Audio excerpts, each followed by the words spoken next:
Hello students, welcome to brain प्रिसअप academy. और particle size analysis की बातें हम यहां पर कर रहे थे। तो पार्टिकल साइज का एनालिसिस करते समय हमने वहां पर दो मेथड को देखा। एक आपके पास में आया था पिपेट मेथड, एक आया था आपके पास में हाइड्रोमीटर मेथड। पिपेट मेथड से भी आपने वहां पर फाइंड किया परसेंटेज एन का वैल्यू और साथ में आपने फाइंड किया डी का वैल्यू। सेम फॉर हाइड्रोमीटर, आपने पता किया वहां पर परसेंटेज एन का वैल्यू एंड डी का value. Percentage N stand for percentage final, ये आप इतनी बार निकाल चुके हो, अब आपको मालूम है। And D stand for the diameter of the particle that represents the size of the particle. ठीक है, और आपको यहां पर इन दोनों चीजों के बारे में पता करना था, तुमने पता कर लिया। तो बोले अब क्या करें, तो तुम यहां पर बोलते हो अब इनके बीच में तुमने कर्व को ड्रॉ किया और जिस कर्व को तुम ड्रॉ करते हो उसको बोलते हो तुम्हारे पास में क्या, that is your particle size distribution curve. Particle size distribution curve, तो वही बात बोली थी ना कि आपके पास में इतना सारा काम तुम कर क्यों रहे हो, तो तुम्हें पता करना था कि पार्टिकल साइज डिस्ट्रीब्यूशन कर्व कैसा बनेगा। और कैसा कैसे पता चलेगा, जब तुम्हें पता चल जाए कि परसेंटेज एन और डी का वैल्यू क्या है। तो तुमने परसेंटेज एन का वैल्यू निकाला, डी का वैल्यू निकाला, दोनों के बीच में कर्व को ड्रॉ किया और तब जाके तुम्हें वो, आपको ध्यान होगा मैंने शुरुआत में बताया था कि जब आप साइट में जाते हो तो आपसे पूछेगा कि सॉइल कैसा है, तो तुम बोलोगे कि सर वेल ग्रेडेड है, तुम बोलोगे पुअरली ग्रेडेड है, तुम बोलोगे यूनिफॉर्मली ग्रेडेड है, या फिर बोलोगे गैप ग्रेडेड है। तो आखिरकार ये जो तुम बोल रहे हो ये किस बेसिस पर बोल रहे हो, तो बेसिस है वहां पर आपके पास में क्या, that is your particle size distribution curve. और इस पार्टिकल साइज डिस्ट्रीब्यूशन कर्व की बात करें तो ये देखो आपके पास है पार्टिकल साइज डिस्ट्रीब्यूशन कर्व कुछ कैसा देखने को मिलेगा कि आप वाई एक्सिस में ले लेते हो परसेंटेज एन को, परसेंटेज एन को ले लेते हो परसेंटेज फाइनल को वाई एक्सिस में, और पार्टिकल साइज को आपके पास में ले लेते हो किस एक्सिस में, आपके पास में यहां पर एक्स एक्सिस में। ठीक है, अब परसेंटेज एन की अगर मैं यहां पर बात करूं, परसेंटेज एन की बात करूं तो यहां से आपके पास में 0 से स्टार्ट हुआ, आपने बोला 10% particle, 10% final particle, 20%, 30%, 40, 50, 60, 70, 80, 90 and 100। Okay, percentage final that means कि 10% of particles are finer than this dia, जो भी डायमीटर निकल के आएगा इसके corresponding. Similarly for 20, similar for 30, 40, this one is your 50, 60, 70, 80, 90 and 100। Okay, तो आपने क्या किया, ये 100 आपके पास में एक अपर लिमिट हो गया यहाँ पे आपके पास, अब इससे ज्यादा तो कुछ होगा नहीं, 100 से ऊपर भी क्या होगा, परसेंटेज निकाल रहे हैं 0 to 100 वैल्यू करेगा, इससे ज्यादा तो कुछ होने वाला नहीं है। तो परसेंटेज एन का वैल्यू है, परसेंटेज एन के करस्पॉन्डिंग सीव का टेबल ध्यान होगा, सीव एनालिसिस का, पहले वाले में साइज लिखा था, लास्ट वाले में परसेंटेज एन लिखा था, तो हर एक परसेंटेज फाइनल के अकॉर्डिंग आपको यहां पर पार्टिकल साइज मिला था। और अब यहां पर पार्टिकल साइज रिप्रेजेंटेशन की बात देखो, तो पार्टिकल साइज रिप्रेजेंटेशन हमने कैसे करवा दिया, पार्टिकल साइज रिप्रेजेंटेशन हमने करवा दिया आपके पास में डिक्रीजिंग ऑर्डर में। कहने का मतलब कि यहां पर अगर तुम बोल दो 40 mm, इसको बोल दिया 20 mm, this one is your 10, this one is your 5, this one is your 4.75, this one is your 75 micron, इस तरह करते करते आपके पास में चले गए। आपने पार्टिकल साइज को किस रेट के आपके पास में कैसे रखा, आपके पास में यहां पर इसको डिक्रीजिंग और इस तरफ में इंक्रीजिंग रखा। ठीक है, और साइज हमेशा इन लॉग स्केल बताते हैं for better representation of the curve. ठीक है, ज्यादा हुआ, वापस सुनो, परसेंटेज एन है और डायमीटर है, परसेंटेज एन का वैल्यू ये लिखा हुआ है, डायमीटर को आपने डिक्रीजिंग ऑर्डर में लिखा है। डिक्रीजिंग ऑर्डर कहने का मतलब यहां पर 40 mm है, this one is your 20, this one is your 10, 5, 4.75, 75 micron कम होता गया।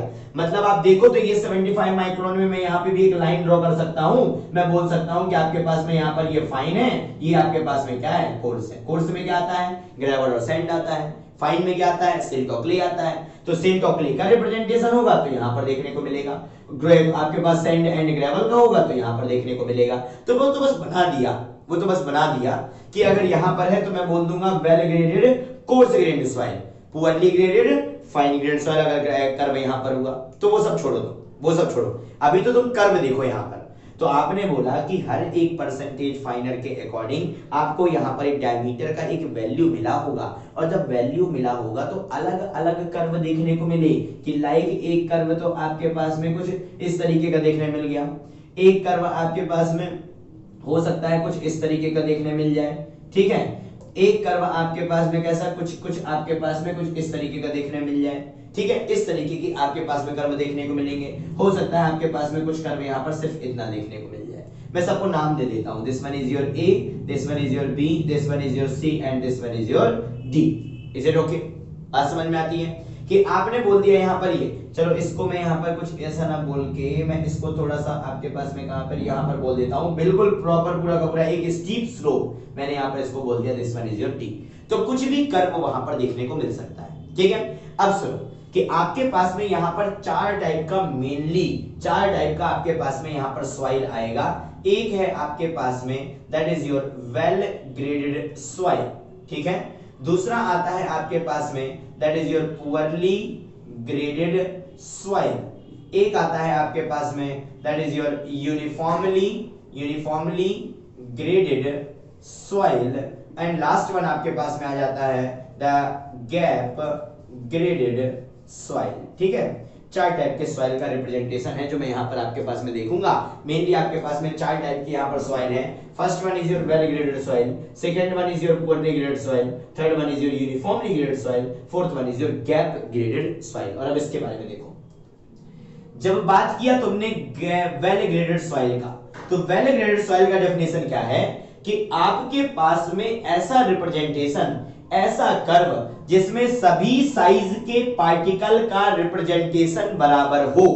कहने का मतलब वो कर्व जिसमें हर एक साइज का पार्टिकल आपको दिख रहा हो कि हाँ यहां पर है। अगर मैं बोलूं ए बी सी डी में से, तो अगर यहां पर देखो तो तुम ए बी सी और डी को छोड़ दो तो आपके पास में सिर्फ एक कर्व ही ऐसा है जिसमें आपके पास ये साइज का पार्टिकल भी है, ये भी है, ये भी है, ये भी है, ये भी है, ये भी है, ये भी है। एक कर्व आपके पास में जिसमें सभी साइज के पार्टिकल आपके पास में अवेलेबल थे, उसको आपने बोल दिया देख कि ए क्या रिप्रेजेंट कर रहा है, ए रिप्रेजेंट कर रहा है वेल ग्रेडेड सॉइल। ओके, तो आप यहां पर बोल देते हो वेल ग्रेडेड सॉइल, तो इसमें आप बोल देते हो it is a representation of all size of particle present in the soil, ठीक है। हर एक साइज का पार्टिकल यहां पर इस सॉइल में मौजूद है, तो तुमने क्या बोल दिया, that is your well graded soil. Okay, और आगे चलो, सेकंड आता है पुअरली ग्रेडेड सॉइल। इसी का जस्ट उल्टा, इसी का आपके पास में जस्ट उल्टा होता है क्या, पुअरली ग्रेडेड सॉइल। कहने का मतलब कि आपके पास में एक पर्टिकुलर साइज का पार्टिकल ज्यादा हो और दूसरे साइज का पार्टिकल आपके पास में कम हो। कहने का मतलब कि आपके पास में एक पार्टिकल आपके पास में क्या हो, एक्सिस में हो और एक पार्टिकल आपके पास में क्या हो, एक साइज आपके पास में यहाँ पर डेफिशिएंट हो या कमी देखने को मिले। कहने का मतलब कुछ पार्टिकल ज्यादा, कुछ पार्टिकल कम। अगर मैं यहाँ पर आपके पास देखूं तो आप अगर बी ग्राफ को देखो, अगर तुम बी ग्राफ को देखो तो आपके पास में यहां से लेके यहां तक ये जो रेंज है ये आपके पास में यहां पर ज्यादा है, जबकि ये वाला रेंज और ये वाला रेंज आपके पास में कम है। तो जब ये पार्टिकल, जब आपके पास में सॉइल मास किसी एक पर्टिकुलर साइज वहां पर उसमें एक्सेस हो, दूसरा एक साइज आपके पास में वहां पर उसमें कम हो या डेफिशिएंट इन अनदर साइज हो, तो उसको आप बोल देते हैं that is your poorly graded soil. Is it okay? अब सुनो यहां पर दोनों के बारे में इंपॉर्टेंट बात है। जहां पर लिखा होगा वेल ग्रेडेड सॉइल, वहां पर आपके पास पुअरली नहीं होगा, जहां पर पुअरली लिखा होगा वहां पर वेल नहीं होगा, क्योंकि दोनों एक दूसरे के जस्ट अपोजिट है। इसमें हर एक साइज का पार्टिकल बराबर मौजूद है। इसमें आपके पास में एक साइज का पार्टिकल ज्यादा, दूसरे साइज का पार्टिकल वहां पर डेफिशिएंट कम है वहां पर। ओके, तीसरा देखो, यूनिफॉर्मली ग्रेडेड सॉइल की बात करें तो यूनिफॉर्मली ग्रेडेड सॉइल है जब एक पर्टिकुलर पार्टिकल का रेंज बहुत ज्यादा हो, दैट्स इट। इतना ही डेफिनेशन है कि आपके पास में एक पर्टिकुलर साइज यहां पर बहुत ज्यादा हो, कि लाइक अगर मैं डी को देखूं तो डी में देखो आपके पास में यहां पर ये वाला जो सॉइल है 75 माइक्रोन से मान लो 50 माइक्रोन, तो ये 75 से 50 माइक्रोन का ये जो आपके पास में यहां पर पार्टिकल का साइज है, ये जब ज्यादा मात्रा में हो, एक पर्टिकुलर साइज रेंज ज्यादा हो, तो आप उसको क्या बोल देते हो, that is your uniformly graded soil वहां पर बोल देते हो। Is it okay? Uniformly graded soil हुआ। एंड लास्ट वन कि आपके पास में यहां पर बोलते हो if certain size of particle is missing, if certain size of particle is missing, if certain size of particle is missing, तो इसको आप बोल देते हो आपके पास में क्या, that is your gap graded soil। कहने का मतलब आपके पास में इस B को बोल दो, ये सॉरी आपके पास में C को बोल दो। आपके पास एक पर्टिकुलर साइज रेंज ही एब्सेंट है, एक पर्टिकुलर साइज रेंज एब्सेंट है, यहाँ पर आपके पास में एब्सेंट है, आपको यहाँ पर देखने को मिल गया, ये क्या हो गया, गैप ग्रेडेड सॉइल। और अब लास्ट में वापस से डेफिनेशन बोलता हूं और ध्यान से सुनना, कंफ्यूज होना ही नहीं है, कंफ्यूज बिल्कुल नहीं होना। तुमने बोला हर एक साइज का पार्टिकल मौजूद है, वेल ग्रेडेड, इसी का जस्ट उल्टा पुअरली ग्रेडेड कि हर एक साइज का भैया बराबर अवेलेबल नहीं है, एक ज्यादा है एक कम है, आपने इसको क्या बोल दिया, poorly graded soil. Uniformly graded soil में सिर्फ डेफिनेशन में ये है, मुझको बाकी पार्टिकल से नहीं पता, बट एक पार्टिकल एक पर्टिकुलर साइज का मात्रा वहां पर बहुत ज्यादा है, क्वांटिटी बहुत ज्यादा है, that is your uniformly graded soil. And the last one is your gap graded soil की सर्टेन पार्टिकल मिसिंग हो जाए, कि लाइक अगर आप बोलो तो आपके पास में पता चला इसके यहाँ का पार्टिकल मौजूद नहीं है, इसके यहाँ का पार्टिकल मौजूद नहीं है, सिर्फ इस रेंज का पार्टिकल मौजूद है, and that is defined age gap graded soil. Is it okay? अब सुनो, पुअरली और वेल ग्रेडेड साथ में नाम नहीं आएंगे कभी, इतना ध्यान रख लेना, पुअरली ग्रेडेड सॉइल और वेल ग्रेडेड सॉइल कभी साथ में नाम नहीं आने वाला, पहली चीज नोट कर लो। दूसरा, आपके पास में यूनिफॉर्मली ग्रेडेड और पुअरली ग्रेडेड साथ में आ सकते हैं, एक साइज का पार्टिकल ज्यादा तो यहां पर भी वही बोलते हो आप, तो ये दोनों साथ में आ सकते हैं आपके पास में। यूनिफॉर्मली का मतलब है एक पर्टिकुलर साइज का वैल्यू ज्यादा, अदर पार्ट मिसिंग है कि कम है उससे आपको मतलब नहीं, मतलब यूनिफॉर्मली और गैप ग्रेडेड आपके पास में साथ में नोमेनक्लेचर में, आपके पास में साथ में वहां पर डिस्ट्रीब्यूशन में, साथ में एनालिसिस में वहां पर आ सकते हैं। तो ये कहानी थी आपके पास में किसकी, वेल ग्रेडेड सॉइल की, पुअरली ग्रेडेड सॉइल की, यूनिफॉर्मली ग्रेडेड सॉइल की और गैप ग्रेडेड सॉइल की। ठीक है, ये आपके पास में इससे 4 पॉइंट निकले, वो हुआ। ठीक है, अब सुनो फिर से, यहां पर जब आपके पास में ये जो पार्टिकल का साइज था, जब आपने डिक्रीजिंग साइज में बनाया तो ग्राफ आपको कुछ इस तरीके के मिले, अगर तुम इंक्रीजिंग साइज में बनाते तो ग्राफ आपको यहां पर मिलते। ठीक है, अब देखो ये चीज समझ में आई मैंने क्या बोला, कि अगर आपके पास में पार्टिकल साइज जो है ये आपने इस डायरेक्शन में बनाया, इस डायरेक्शन में बनाने का मतलब आपके पास ग्राफ इस तरीके से मिले, अगर यही इंक्रीजिंग होता इसी का उल्टा तो ग्राफ आपको उल्टे मिल जाते। ये दूसरी चीज ग्राफ से। तीसरी चीज कि आपके पास में मैंने एक कर्व बनाया यहां पर और एक कर्व आपके पास में सेम बना दिया यहां पर, this one is your E.